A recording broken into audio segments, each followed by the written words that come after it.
Hello, my name is Peter McDonald, and I am a visiting fellow at Jesus College. Stephen Wong. I'm an artist in residence in Jesus College.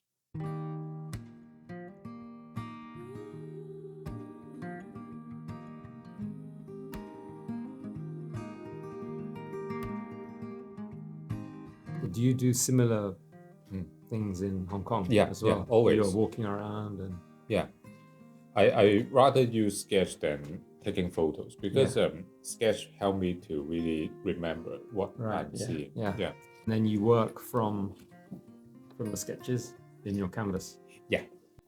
When I start the canvas, usually I will try to recompose the memories I have, and then to look at the landscape from another angle. Right. So that I can really combine the different timing, different angles of looking together. That's why the sketching is just a really basic help for me to look and also to remember. Yeah. So normally you will also bring with your sketchbook with you, and then when you got the ideas. I just do a little sketch but not like observational. I mean, sometimes like there's a hint from something that I see, a situation, and then I think, oh, maybe this could be an interesting possible painting. So then I do a little, like a sketch of something. And then sometimes that can grow into a painting, other times nothing.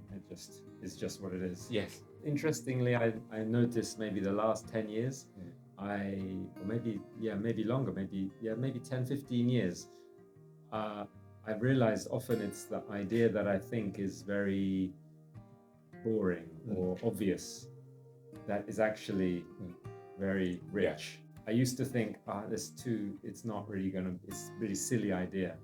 And then I wouldn't do a sketch. I would just think that's a silly idea. But then I realized actually, I should do the sketch because when you do it, actually draw it out, then you realize what it can be, and then you think, that's actually quite interesting. And then I tried to do more.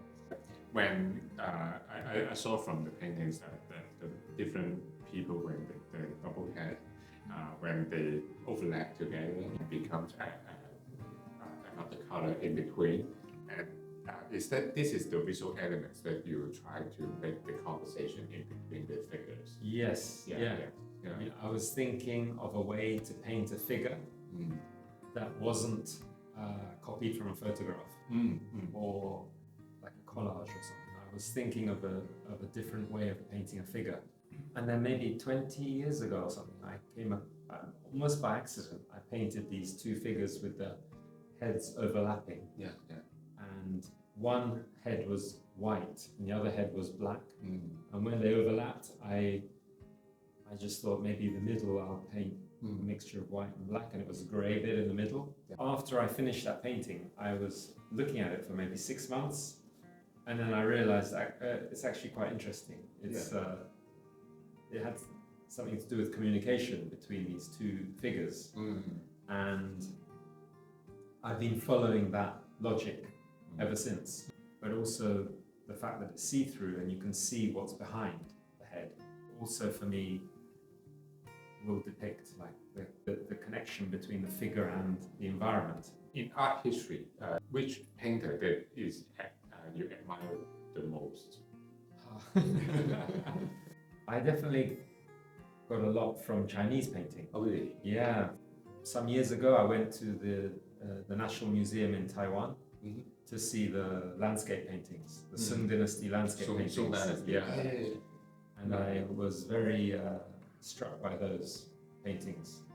And I always come back to that, the way that they have multiple viewpoints.